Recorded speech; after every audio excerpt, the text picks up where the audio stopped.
Hi there everybody, welcome back to my channel. My name is Rachel and I'm a real estate professional here in Pittsburgh, Pennsylvania. So without further ado, let's get into the video. Today's topic is going to be 6 reasons why you should not move to Pittsburgh. The biggest problem with Pittsburgh, which I'm going to put as the number 1 up front, is the infrastructure.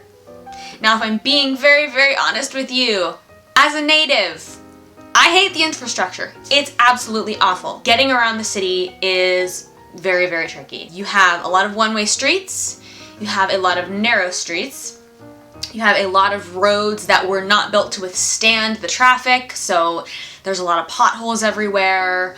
The bridges are old, so a lot of them need a lot of maintenance and reworking.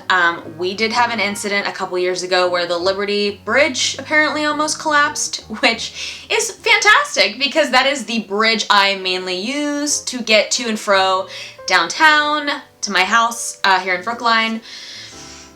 Not great.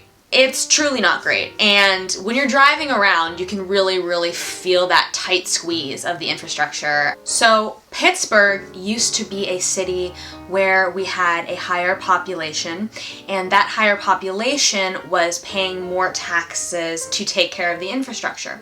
Since then, our population has declined and more people are now on the roads, so we are carrying that tax burden amongst a lesser population, and that sort of doesn't really add up to the amount of money we need to take care of our roads and our infrastructure. So the residents here are a little bit overstretched, and as a result, either shoddy work gets done, it gets done slowly, or it doesn't get done at all.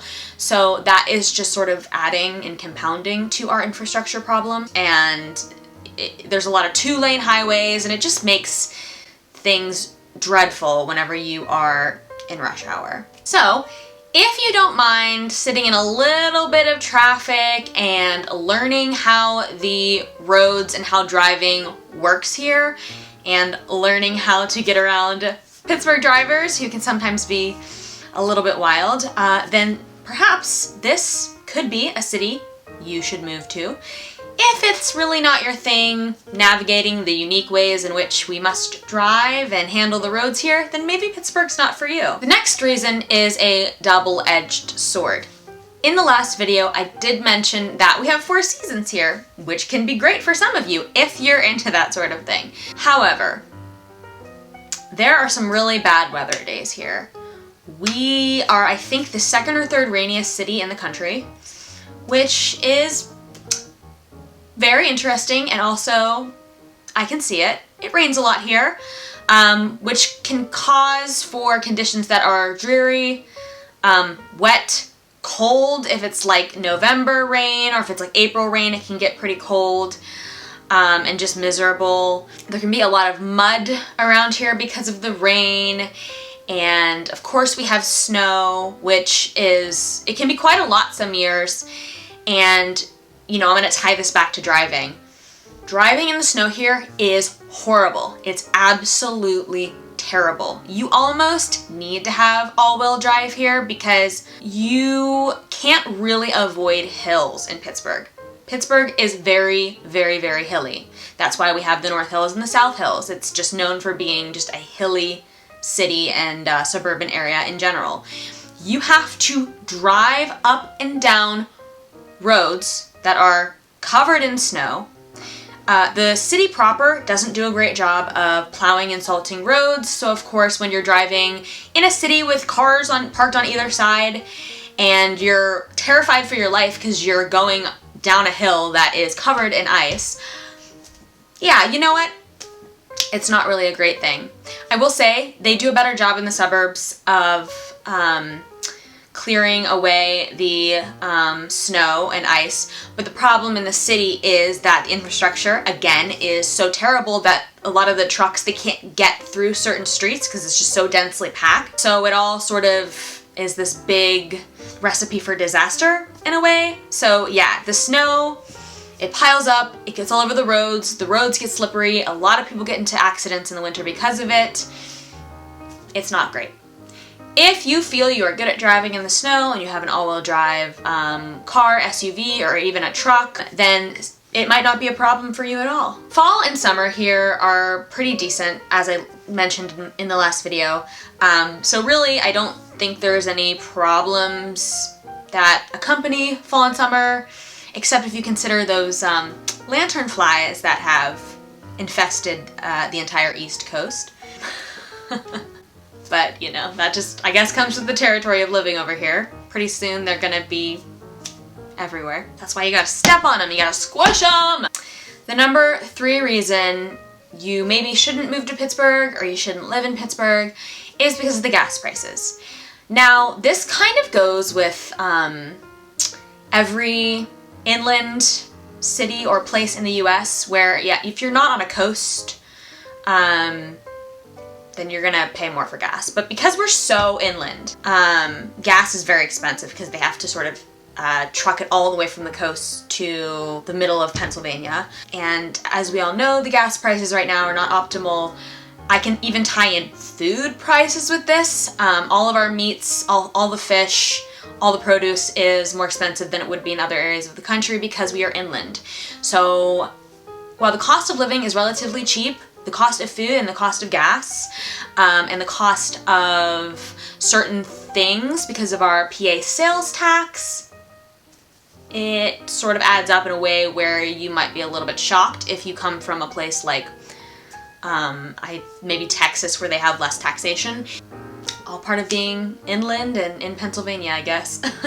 The number 4 reason Pittsburgh might not be for you is that it's simply not as much of a bustling nightlife or entertainment city as some other cities.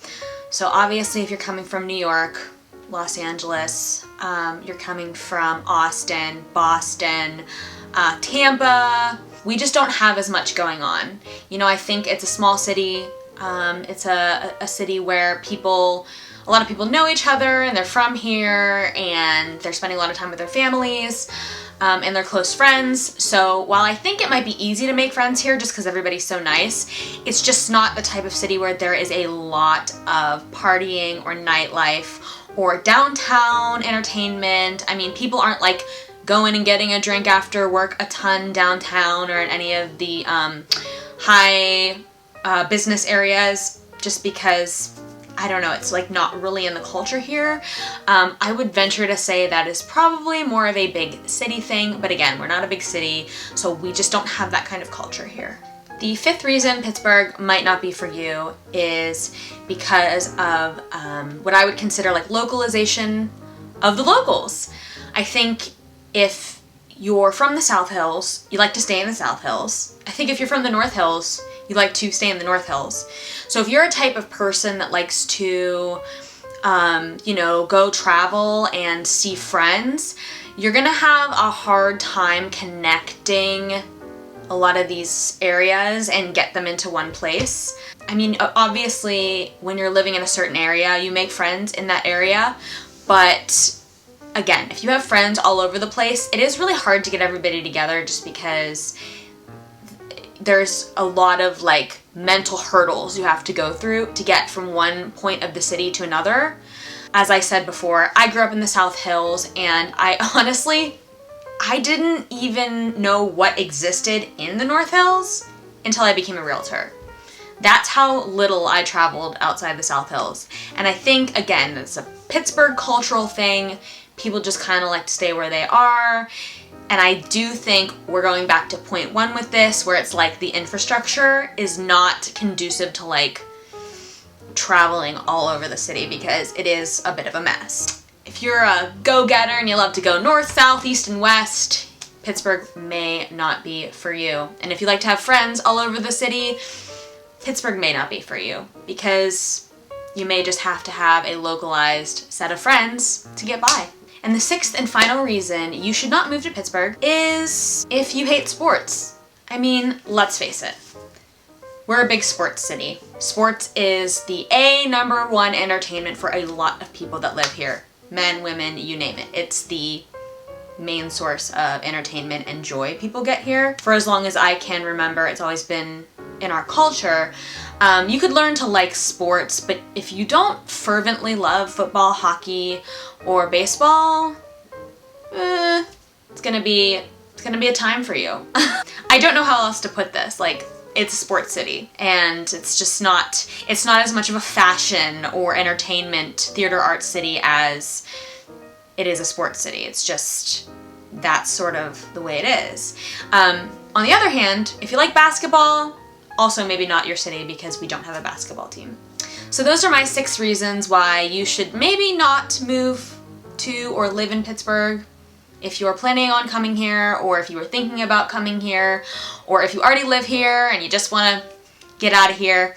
But overall, I do believe Pittsburgh is a great city with a lot of great things going on, and I believe that the majority of the people living here would agree with me, and most people I know actually do stay here in Pittsburgh. Not sure about the population decline. I'm gonna have to take a gander at that, but I think it's just because millennials are having less children, and you know, older people are passing away, and we do have a large elderly population here, so don't be discouraged too much by that. It's still a great city to live in, and people do love it here, and people do stay. So thank you so much for watching this video, and please subscribe, please like, please comment to keep this channel going so that I know what content I need to put out to help people, to please people, to give them what they want. Yeah, and I really want to keep this going, and I really want to be that #1 resource for all things Pittsburgh real estate for everybody out there. Oh, and one more thing. If you're a first-time homebuyer looking to potentially buy in Pittsburgh, I have a link to my first-time homebuyer guide in the description box below. I have a link to a relocation guide if you're relocating, and of course, if you are a seller looking to sell your home here in Pittsburgh, I would be more than happy to have a free consultation with you and give you a free comparative market analysis for your home. So thank you so much again, and have a great week ahead. Bye-bye.